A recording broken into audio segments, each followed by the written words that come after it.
Visage is a Kickstarter-backed game being developed by Sad Square Studios. It reached its initial funding goals on March 12, 2016, raising $120,129, with pledges from 3,214 backers. This is the first game by Sad Square Studios, and you'll see in this review that it shows. I grappled with reviewing this game at all because it is in early access, and I didn't want to leave a negative impression on something that isn't considered finished.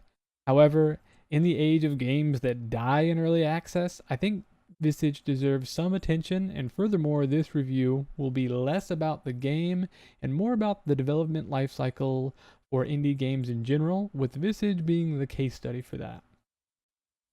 Visage billed itself as the first horror game in which most of the events are randomly activated throughout the game, stating that each playthrough will be greatly different, which, right away, that sounds amazing. Unfortunately, it also sounded amazing every other time that I've heard the same thing from other game studios, but okay. The gameplay per the Kickstarter was slated to have a blend of point and click, search everywhere for everything mechanics, mind-blowing atmosphere with challenging, intricate stories, and even specifically calling out PT as inspiration for this real-life horror simulator. The list of features including console support, VR, and more sound very impressive, and is easy to see why it got enough attention to raise that full 120,000 Canadian dollars. With an early access available, I had a really hard time not seeing at least what they had so far. The early access title currently only has one of its 4 promised chapters available for play, which leaves the house feeling fairly limited. What this means though is that occasionally you will come up to doors and they state that they're not available in early access. The game itself is set in the 80s and you're in a house that, as noted by the Kickstarter, has been around for centuries and yet never rots or decays. Upon starting a new game, you are met with a grim opening cutscene where a man executes people that are tied to chairs and then shoots himself. This right away sets the tone for the game. Who was the man? Who were the people he was shooting? And after the cutscene, you wake up in a all-white room just filled with tile and blood. And you slowly get off the floor and dramatically limp your way to the door. And once you get on the other side of it, you kind of walk like normal, and you notice that now that door is locked. This is actually your first objective of the game. Whenever you realize that door is locked, it tells you you need a key to be able to open it. As you wander through the house, you look for keys and other important items to progress. The inventory management system leaves a bit to be desired, but overall was okay. You have 2 separate inventories, one for consumables and non-essential story items, and the other for anything that is unique to progression. Consumables include things like lighters, camera, pills, candles, and anything along those lines. Visage instills a level of latent fear and anxiety that reminds me of watching a horror film as a child. You feel like you are truly trapped, and I found myself wanting to stop playing, but at the same time I just couldn't quite look away. As you make your way further through the house and begin unlocking doors, your sanity starts to take some hits. The sanity system is my least enjoyed feature of the game. Sanity is indicated by a brain at the bottom left of the screen. And the way that you cure yourself of becoming too insane is by consuming pills that you find littered throughout the house. Your sanity is decreased by sitting in the dark too often or by paranormal events such as the lights going out. Needing to be concerned about sanity was something that just didn't feel like it fit very well with this game. Strategic play essentially means you either need to run through the whole game or manage pills like you're an actual pill popper. I get what they were going for, but I just wasn't a huge fan. Being reliant on a consumable in a game like Visage sort of took me out of the immersion of all the amazing environments and story in the game. Sad Square is able to pull off some extremely high quality environments, gameplay, and storytelling. And the entire first chapter is amazing.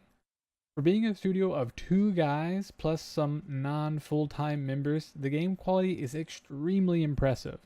Every room in the house is highly detailed, with nearly every item being inspectable and the lighting and shadows are all well done. This followed up by one of the best soundtracks and sound effects that I've had in a game. That immersion is masterfully done and matches the environments perfectly. Everything comes together to be worthy of AAA status. Follow that up with some mind-bending rooms and level design, and it's hard to imagine this was spearheaded by two people. I'm going to switch from game review to development review here to avoid giving much else away on an unfinished game. The thing that I found most interesting about Visage was its development and interaction with its Kickstarter community. I'm going to go through the timeline of its shared updates, not to bash on it for missing goals or not fulfilling promises, but rather to draw attention to the struggles an indie developer can go through. I treat Visage as a cautionary tale of supporting a Kickstarter video game with any expectations on delivery. Fortunately for Visage, I still believe the devs will follow through and that this game will be released, but time will have to tell.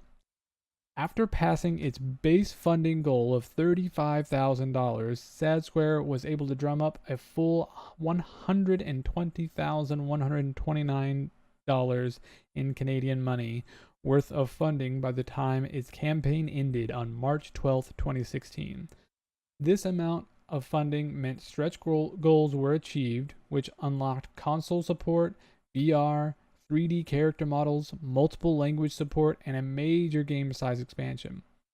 That is a full-featured packed game for a very small amount of money.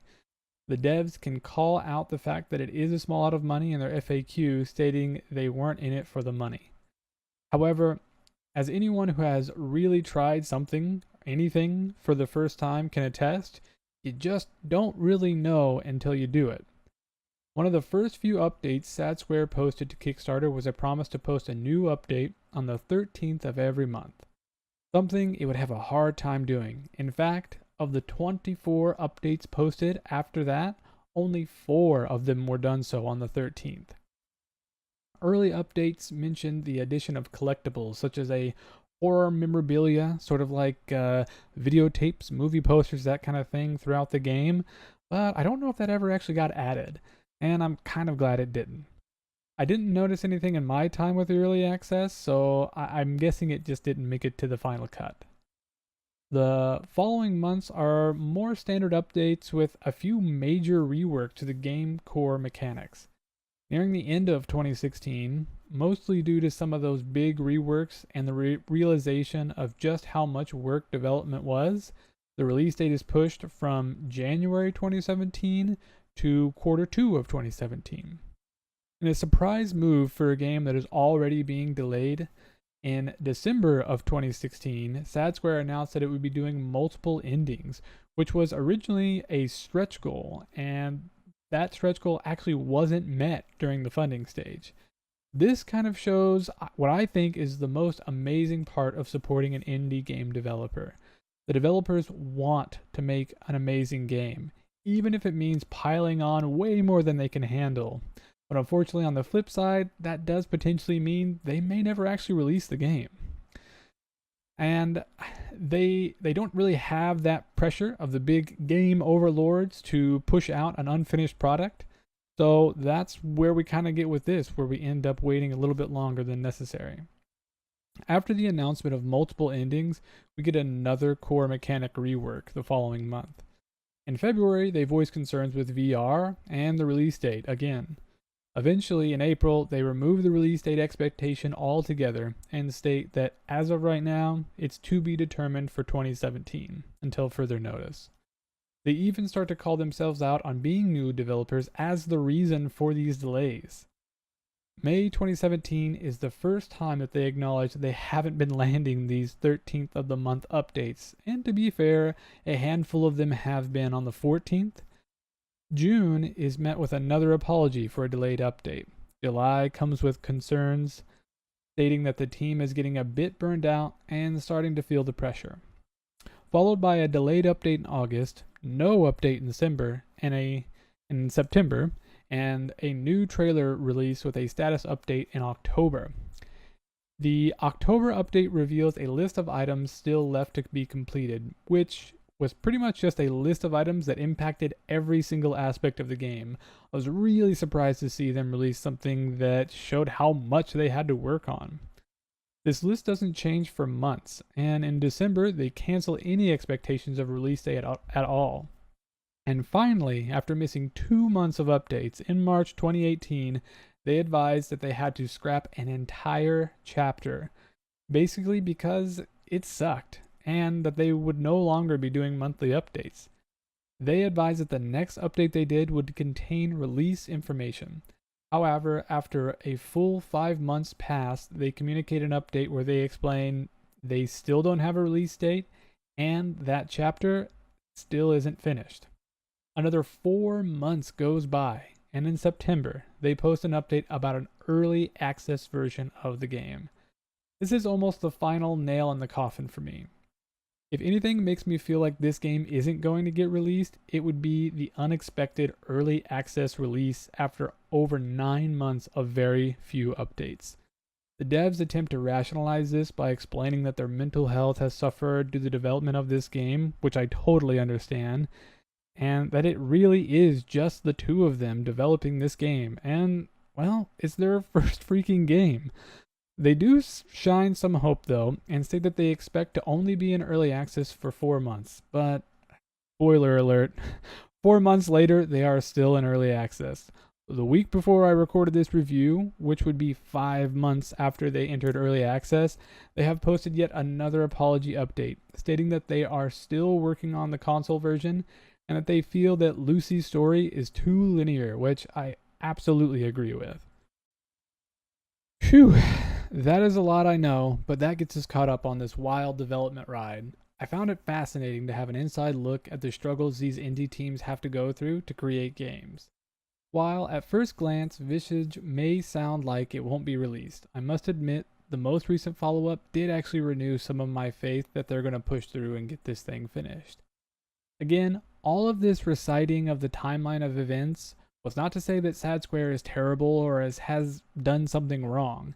It is purely an excellent example of what can go wrong with indie titles and to maybe help bring some understanding to the process. Game development is hard. It's even harder when it's your first game. But if you do like Sad Square did and be honest with your backers and stay true to your word, the support for your idea won't end.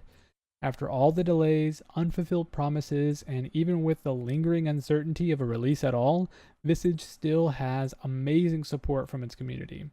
Even in its current state, it is extremely playable and downright terrifying.